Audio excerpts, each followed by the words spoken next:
PM Modi ने लोकसभा में सदर जमहूरिया की तकरीर पर शुक्रिया की तहरीक पर बहस का जवाब दिया। पीएम मोदी ने शहरियत कानून के मामले पर अपोजिशन को तनकीद का निशाना बनाया। इन्होंने कहा कि अपोजिशन पाकिस्तान की जबान बोल रहा है।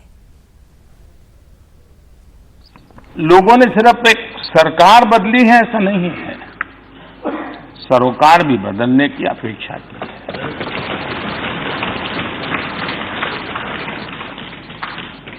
एक नई सोच के साथ काम करने की देश की इच्छा और अपेक्षा के कारण हमें यहां आकर के सेवा करने का अवसर मिला है।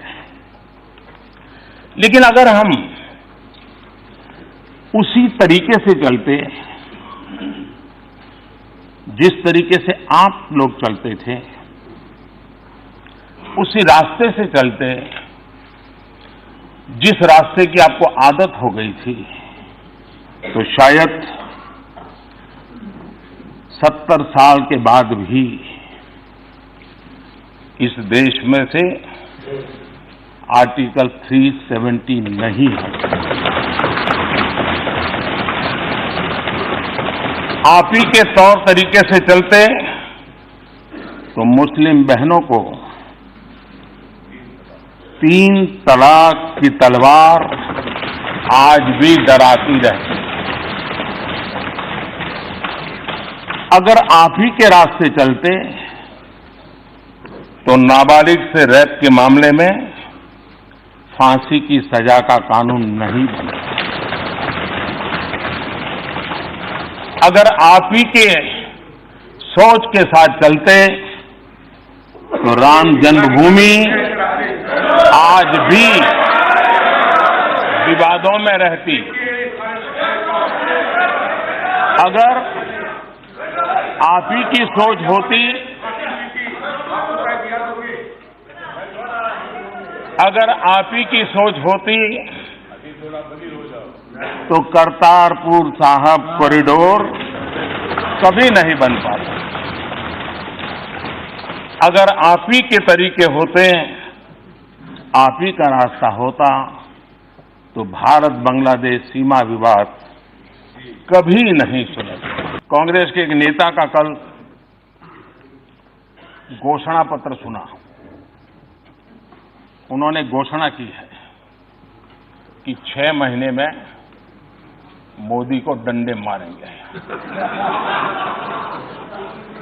ये डंडे मारेंगे तो हम भी मारेंगे। और ये बात सही है कि ये काम जरा कठिन है, तो तैयारी के लिए 6 महीने तो लगते ही हैं।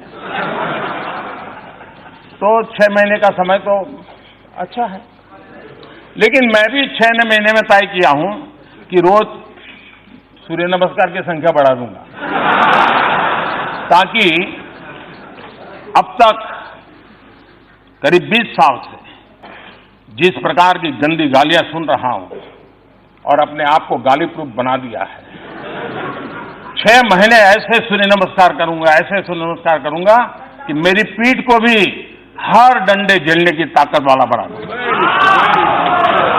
तो मैं आभारी हूं कि पहले से अनाउंस कर दिया गया है, तो मुझे ये 6 महीना आप एक्सरसाइज बढ़ाने का टाइम मिलेगा। उधर पीएम मोदी के खिताब पर राहुल गांधी ने कहा कि पीएम मुल्क के मसाइल की बात नहीं करते, पीएम मोदी हर मसले को डाइवर्ट कर देते हैं। बात होती है मुल्क के मफाद की तो बात करते हैं गांधी नेहरू की। देश के सामने सबसे बड़ा मुद्दा रोजगार का है, इकोनॉमी का है, और इस देश का हर युवा चाहता है कि पढ़ाई के बाद, कॉलेज, यूनिवर्सिटी, स्कूल के बाद उसे ये देश रोजगार दे पाए। ये आप किसी भी युवा से पूछ लीजिए, वो आपको ये जवाब देगा कि आज हिंदुस्तान में सबसे बड़ी समस्या रोजगार की। और हमने प्रधानमंत्री से 3, 4, 5, 6, 10 बार पूछा कि आपने 1.5 घंटे का भाषण किया है, इसमें आप थोड़ा सा 2 मिनट देश के युवाओं को रोजगार के बारे में बता दीजिए। देश के युवाओं को ये बता दीजिए कि आपकी सरकार ने उनको रोजगार दिलवाने के लिए क्या किया। और आपने देखा होगा, युवाओं ने देखा कि प्रधानमंत्री जवाब नहीं दे पाए। मेन इशू यही है, और प्रधानमंत्री इसके बारे में एक शब्द नहीं बोल सकते। उससे पहले आपने देखा फाइनेंस मिनिस्टर ने 3 घंटे का भाषण दिया, उसमें भी रोजगार के बारे में एक शब्द नहीं था।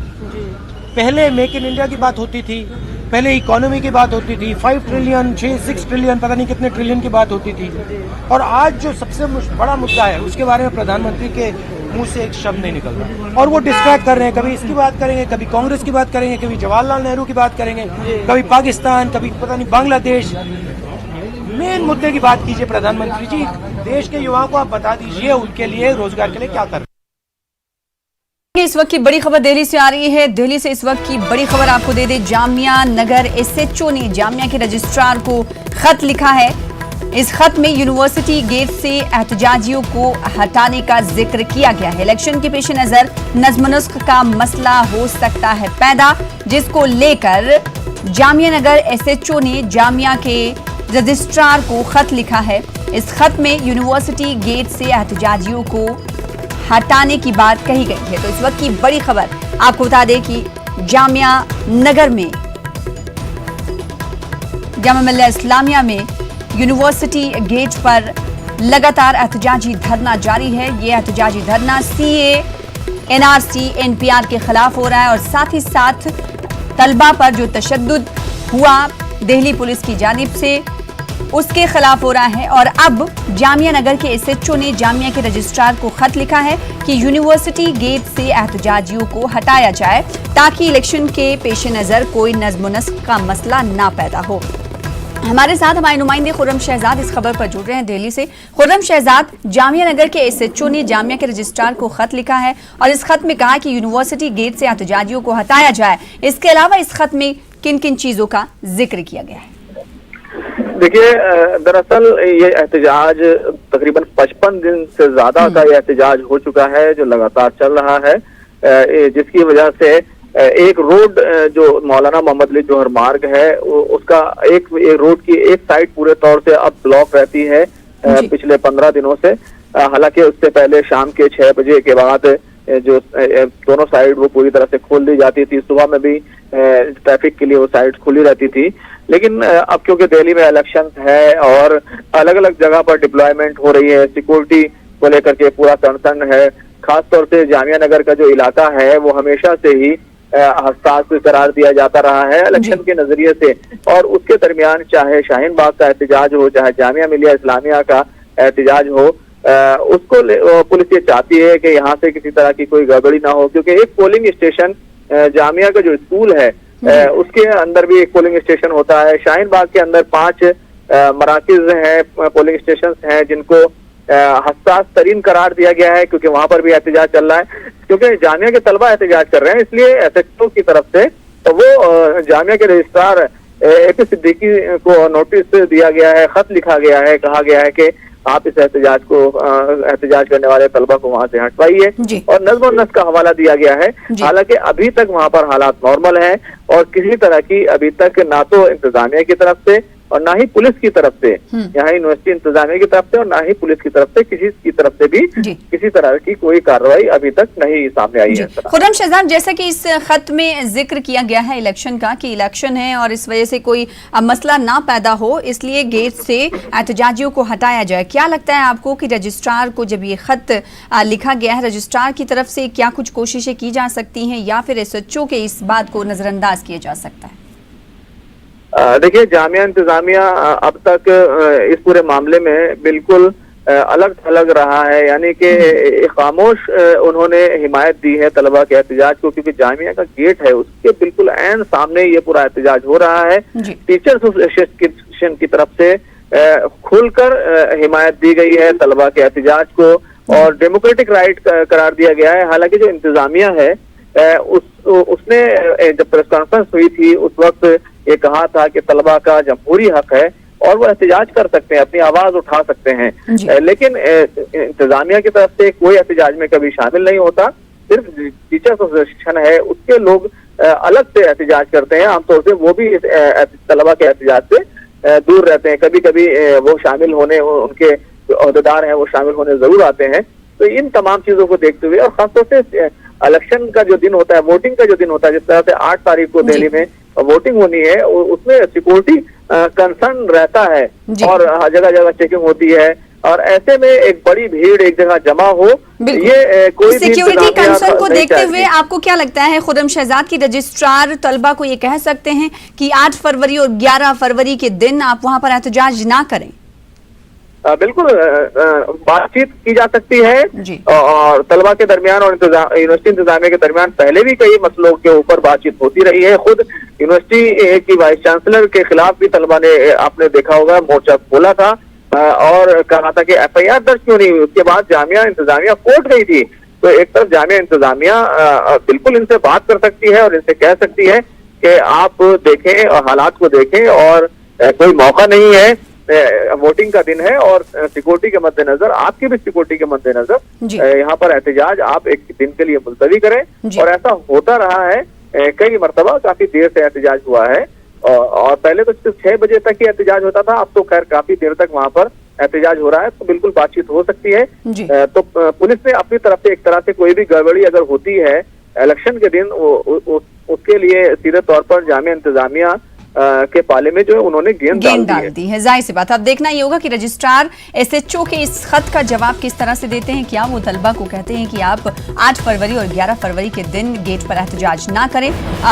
क्या ये एहतजाज खत्म करने के लिए कहते हैं या फिर एहतजाज कुछ दिन के लिए मुलतवी करने की बात कहते हैं? अब देखना लाजमी होगा। बेहद शुक्रिया खुर्रम शहजाद हमारे साथ जुड़ने के लिए, तफसील से बातचीत करने के लिए। फिलहाल दूसरी खबर का रुख कर लेते हैं। इस वक्त की दूसरी बड़ी खबर है मुंबई शाहीन बाग एहतजाज को खत्म करने के मामले को लेकर इस वक्त की बड़ी खबर आ रही है।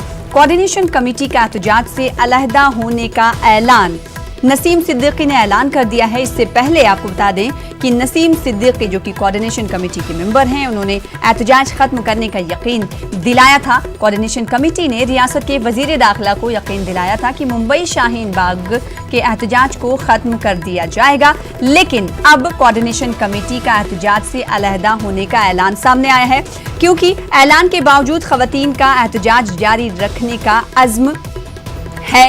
इसलिए नसीम सिद्दीकी ने ऐलान किया है कि कोऑर्डिनेशन कमेटी मुंबई शाहीन बाग के एहतजाज से खुद को अलहदा करती है। तो इस वक्त की बड़ी खबर मुंबई शाहीन बाग एहतजाज को खत्म करने के मामले को लेकर आ रही है। कोऑर्डिनेशन कमेटी का एहतजाज से अलहदा होने का ऐलान सामने आया है। नसीम सिद्दीकी ने ऐलान किया है। आपको बता दें पूरा मामला दरअसल क्या था। एहतजाज करने का इससे पहले कोऑर्डिनेशन कमेटी ने रियासत के वजीर दाखिला को यकीन दिलाया था, लेकिन इस यकीन दहानी के बावजूद कोऑर्डिनेशन कमेटी ने एहतजाज को खत्म नहीं करा पाया। लिहाजा कोऑर्डिनेशन कमेटी का एहतजाज से अलहदा होने का ऐलान सामने आया। हमारे साथ हमारे नुमाइंदे मोहिउद्दीन जुड़ रहे हैं मुंबई से, उनसे इस खबर पर मजीद अपडेट हासिल करेंगे।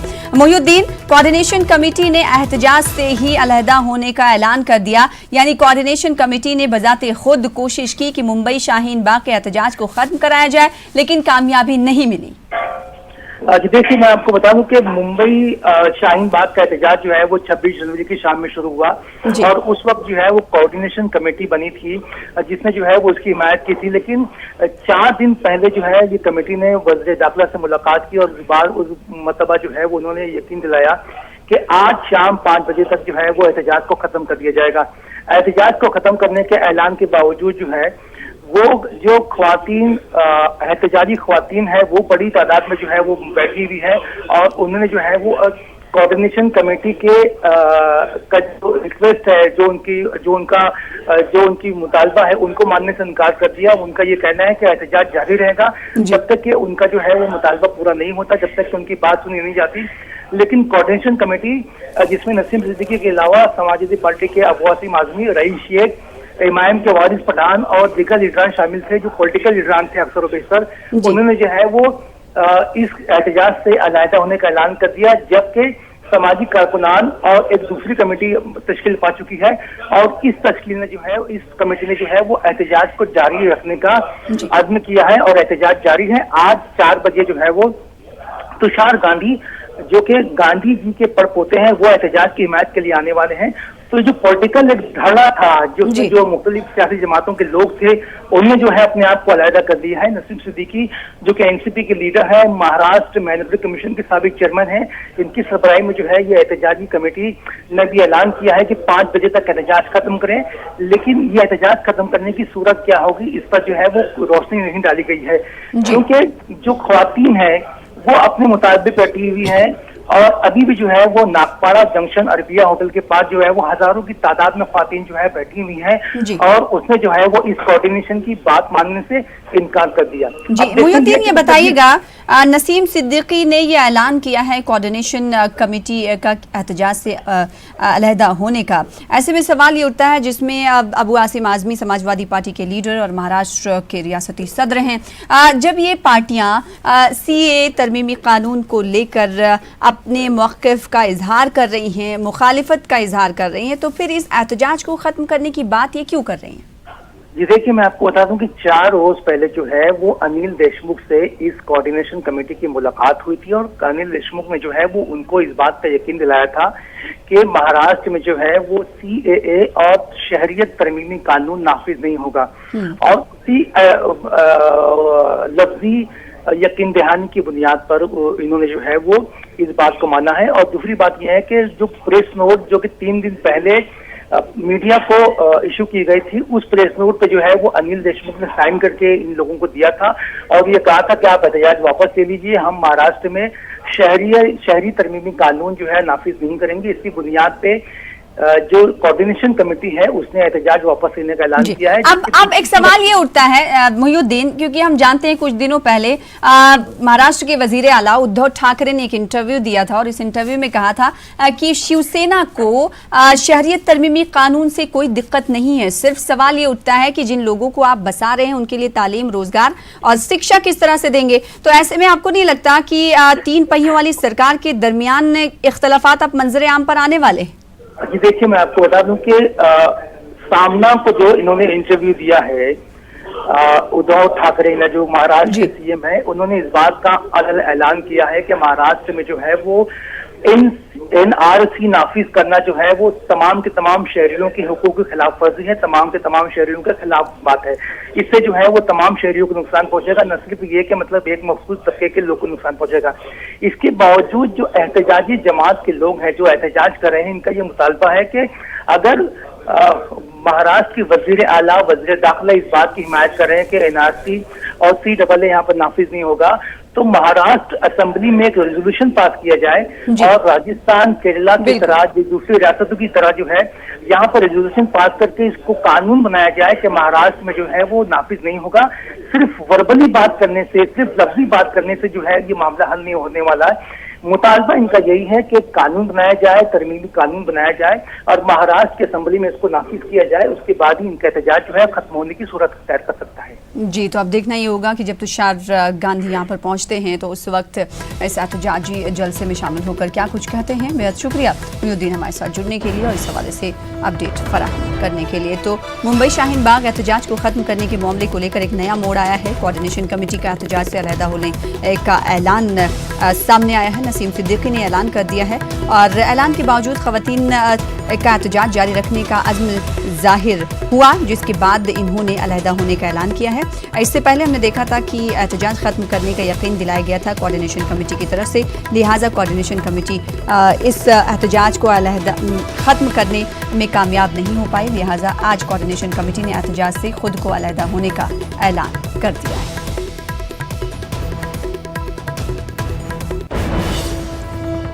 बीजेपी MP गौतम गंभीर ने आज गांधीनगर में रोड शो किया। इन्होंने लोगों से अपील की कि वो बीजेपी उम्मीदवार के हक में वोट दें। इन्होंने हमारी नुमाइंदा रचना से खास बातचीत की। चुनाव प्रचार का आज अंतिम दिन है। हमारे साथ बात करने के लिए मौजूद है बीजेपी के स्टार प्रचारक, बीजेपी सांसद गौतम गंभीर। गौतम जी, आज चुनाव प्रचार का आखिरी दिन है, आप स्टार प्रचारक भी हैं, क्या लग रहा है माहौल? देखिए, माहौल बहुत अच्छा है और माहौल अभी तक जहाँ तक का माहौल लग रहा है वो मेरे को कोई डाउट नहीं है कि इस बारी भारतीय जनता पार्टी की सरकार बनेगी, क्योंकि दिल्ली को भारतीय जनता पार्टी की सरकार की जरूरत है। 20 साल से हम बाहर हैं दिल्ली से और जिस तरीके से इतने बड़े बड़े प्रॉमिसेस किए गए थे कि हम दिल्ली को लंदन, पेरिस और न्यूयॉर्क बनाएंगे, हर तरीके में असफल रहे हैं केजरीवाल जी। तो इस बारी भारतीय जनता पार्टी की सरकार बनेगी। तो जिस तरीके से शाहीन बाग और anti-CAA प्रोटेस्ट चल रहा है, इसका कितना असर पड़ेगा इस चुनाव पर? देखिए, CAA का प्रोटेस्ट बहुत पॉलिटिकल है। अगर हमारे गृह मंत्री जी ने बहुत बार ये बात बोल दी है कि CAA किसी की नागरिकता लेने का कानून नहीं है, नागरिकता देने का, और उसके बावजूद कई पॉलिटिकल पार्टी वहाँ पर युवाओं के कंधे पे राजनीति खेलना चाहते हैं। वो बहुत खराब तरीके की राजनीति है। अभी आपने हाल ही में देखा, एक युवा की जिंदगी दांव पे लगा के आप चुनाव जीतना चाहते हैं केजरीवाल जी।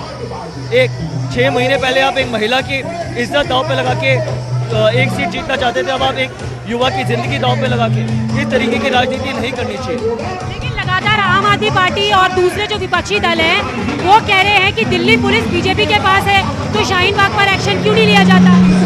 देखिए, जब तक वो पीसफुल प्रोटेस्ट करते हैं तब तक उनका राइट है, लेकिन अगर आप चाहते हैं कि कोई भी इसका हल निकले तो आप आइए, आप डिबेट करिए कि सरकार की जिम्मेदारी बनती है आपके डाउट क्लियर करने के लिए। प्रोटेस्ट में एक 4 साल की बच्ची की डेथ हो गई, लेकिन उसके पेरेंट्स अभी भी लगातार प्रदर्शन कर रहे हैं। उनका कहना है उनका बच्चा शहीद हुआ है। देखिए, तभी मैं कहता हूँ कि आपको ऐसे मौसम में और इस तरीके का प्रोटेस्ट नहीं करना चाहिए। अगर आपको प्रोटेस्ट करना है, अगर आपकी कोई भी डाउट है, मैं बार बार ये कह रहा हूँ कि हमारी सरकार, हमारे गृह मंत्री जी ने बहुत बार क्लियर कर दिए कि किसी भी मुसलमान भाई की नागरिकता नहीं जाएगी। ये देश सबका देश है, हिंदू मुस्लिम सिख ईसाई, इस देश को सबने बनाया है। किसी भी मुसलमान भाई या बहन या किसी की भी नागरिकता नहीं जाएगी। वो इस देश के पार्ट है, वो हिंदुस्तानी और वो हिंदुस्तानी रहेंगे। इसके बावजूद अगर आप प्रोटेस्ट करते हैं तो कहीं ना कहीं पॉलिटिकल पार्टीज आपको यूज़ कर रही है। अगर आप चाहते हैं कि इसका कोई सोल्यूशन निकले तो आप आइए, सरकार से बात करिए। इससे ज़्यादा गृह मंत्री जी क्या कह सकते हैं? उन्होंने तो 10 बार नहीं 100 बार ये बोल दिए ये नागरिकता देने का है और किसी की भी नागरिकता लेने का कानून नहीं है। गौतम, वहाँ पे गोली चली और उसका कनेक्शन आम आदमी पार्टी से निकला, फिर भी वो कह रहे हैं कि गृह मंत्री के इशारे पर ये सब हुआ है। देखिए, ये आपको भी पता है कि वो युवा किस पार्टी का मेंबर था। पहले आपने एक औरत की इज्जत दांव पे लगाई, अब एक युवा की जिंदगी दांव पे लगाई। ऐसी सत्ता हासिल करने का क्या फायदा? ऐसे सीएम बनने का क्या फायदा? ठीक है, बताइए, ऐसे सीएम आप युवाओं के बारे में कदर नहीं करते, महिलाओं की कदर नहीं करते। ऐसी सत्ता हासिल करने का मेरे हिसाब से कोई फायदा नहीं है, वो भी एक चुनाव जीतने के लिए। वहाँ के लोगों को मत यूज करिए, वो भी हिंदुस्तानी है और हमेशा हिंदुस्तानी रहेंगे। आम आदमी पार्टी कह रही है बीजेपी के पास एजेंडा नहीं है, ना ही सीएम का चेहरा है। हमारे पास अच्छी नीयत है जो उनके पास नहीं है। तो क्या लगता है कि जो फ्री फैक्टर है वो काम करेगा दिल्ली में? आम आदमी पार्टी का फ्री फैक्टर काम करेगा? देखिए, हम दिल्ली को सक्षम बनाना चाहते हैं, लाचार नहीं। जिंदगी में सबसे बड़ा दुख है लाचारी, और ऐसा नहीं है। हमारे मनोज तिवारी जी ने बोल दिया कि जो चीज़ें फ्री हैं, जो केजरीवाल जी ने दी है वो दी है, उसके बावजूद ऊपर से हम क्या दे रहे हैं वो हमारे मैनिफेस्टो में है। लेकिन मैं हमेशा ये बात कहता हूँ कि दिल्ली को सक्षम बनाना जरूरी है, लाचार नहीं जो अरविंद केजरीवाल जी कर रहे हैं। दिल्ली में अगर बीजेपी की सरकार आती है तो बतौर सीएम के चेहरे के लिए आपका नाम भी चल रहा है, क्या लगता है? देखिए, मेरा काम है भारतीय जनता पार्टी की सरकार बनाना और उसके लिए मैं काम करूँगा। बस आखिरी सवाल है कि दिल्ली में कमल खिलेगा इस बार? दिल्ली में इस बार बीजेपी की जीत होगी, कमल खिलेगा और अच्छे तरीके से खिलेगा। आपने देखा, ये थे हमारे साथ बात करने के लिए बीजेपी सांसद गौतम गंभीर, जिनका कहना है कि दिल्ली विधानसभा में इस बार निश्चित तौर से बीजेपी का कमल खिलेगा। कैमरा पर्सन हरीश के साथ रचना, न्यूज़ 18 दिल्ली। उधर अरविंद केजरीवाल ने बीजेपी के इल्जामात का जवाब दिया। दिल्ली में प्रेस कॉन्फ्रेंस से खिताब करते हुए उन्होंने कहा कि बीजेपी लोगों के जहनों में तफरीका डाल रही है। वोट बैंक के लिए बीजेपी किसी भी हद तक गिर सकती है। पार्टी खुद भी मानती है कि उनके पास दिल्ली का सीएम बनने लायक कोई नहीं है। कल फिर मैंने कहा था कि अमित शाह जी कह रहे हैं कि मेरे को वोट दे दो, मैं दिल्ली का सीएम डिसाइड करूंगा।